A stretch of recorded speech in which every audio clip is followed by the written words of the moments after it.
Take a look at this tiny object. It's a nuclear fuel pellet, roughly the size of a peanut, sitting harmlessly in a gloved hand. This visualization shows the extreme energy density of that single piece of material. One of these pellets produces the equivalent energy of 1,800 pounds of coal, or 150 gallons of oil. But before it becomes a precisely manufactured cylinder, it starts out as this, an ordinary-looking stone called uraninite, pulled directly from the ground. Getting from that raw rock to a year's worth of electricity for thousands of homes requires stripping away 99% of the material's original mass. Doing so forces engineers to navigate one of the most complex and hazardous supply chains on Earth. For centuries, uranium was treated as a largely useless metal. That changed in 1896 when French physicist Henri Becquerel noticed a strange phenomenon in his lab. The material was actively emitting energy on its own, completely unprompted. By the 1930s, scientists like James Chadwick identified the neutron, a subatomic particle with no electrical charge. Researchers soon realized that firing a neutron into a uranium atom could fracture it, releasing immense heat in a process known as nuclear fission. Natural uranium isn't a single, uniform material. 99.3% is uranium-238, an isotope that absorbs neutrons without splitting. The part that actually fissions, uranium-235, makes up a microscopic 0.7% of the ore. To maintain a continuous energy-producing reaction, engineers need a higher concentration of uranium-235. They have to artificially isolate and extract that tiny fraction against the material's natural state. The extraction process begins deep underground. Some of the world's most concentrated deposits, like those in Saskatchewan, Canada, hold high-grade ore, but they are trapped beneath massive, porous layers of water-saturated sandstone. Drilling straight into these deposits is highly dangerous. Puncturing the rock layer without preparation would cause the high-pressure groundwater to instantly flood the shafts. This cross-section shows the engineering solution: artificial ground freezing. Crews drill hundreds of vertical holes and pump sub-zero calcium chloride brine through them.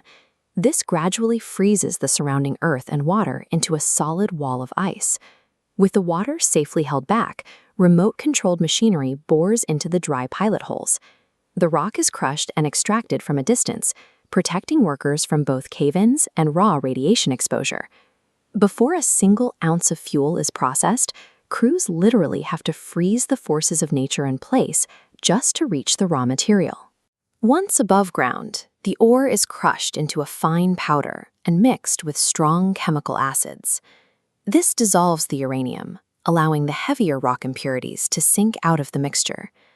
Through a series of chemical reactions, the purified liquid is converted into a heavy vapor called uranium hexafluoride. This gas is highly reactive with moisture in the air. It requires heavy structural reinforcement and meticulous handling during transport to prevent leaks. To eventually produce clean, stable electricity, engineers must first transmute the rock into an incredibly volatile and deadly state. The techniques to process this gas were pioneered under intense secrecy during the Manhattan Project, driven by scientists racing to build the first atomic weapon. This animation shows the core mechanism of enrichment: the centrifuge.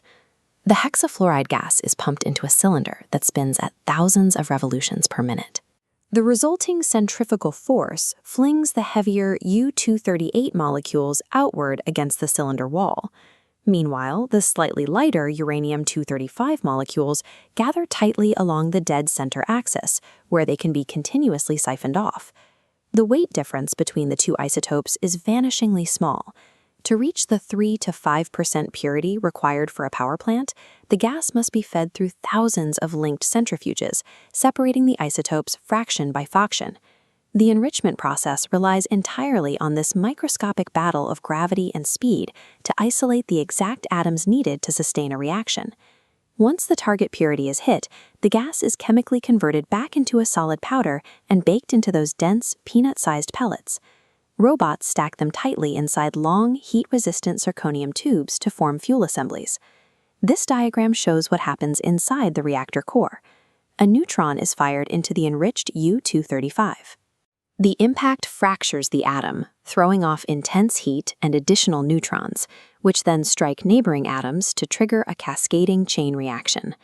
The massive heat generated by these splitting atoms boils water into highly pressurized steam. That steam spins massive turbines to generate electricity. Decades of subatomic discovery culminate in safely trapping a continuous atomic chain reaction inside a metal shell to power our civilization. After about a year of continuous fission, the U-235 concentration drops too low to maintain the reaction. The rods become spent fuel, blisteringly hot and intensely radioactive. To contain this hazardous byproduct, the rods are immediately plunged into deep water pools. The water is nearly 30 feet deep, acting as a physical shield that absorbs the extreme heat and radiation, while the rods sit in storage for a decade or more. Millions of these spent fuel assemblies currently exist in a state of suspended animation in highly secure facilities all over the globe. Flipping a light switch relies on a massive infrastructure of extraction, pulling a rock from deep underground, freezing the earth, manipulating deadly gases, and isolating microscopic isotopes. It is a continuous high-wire act of engineering over nature's most extreme forces.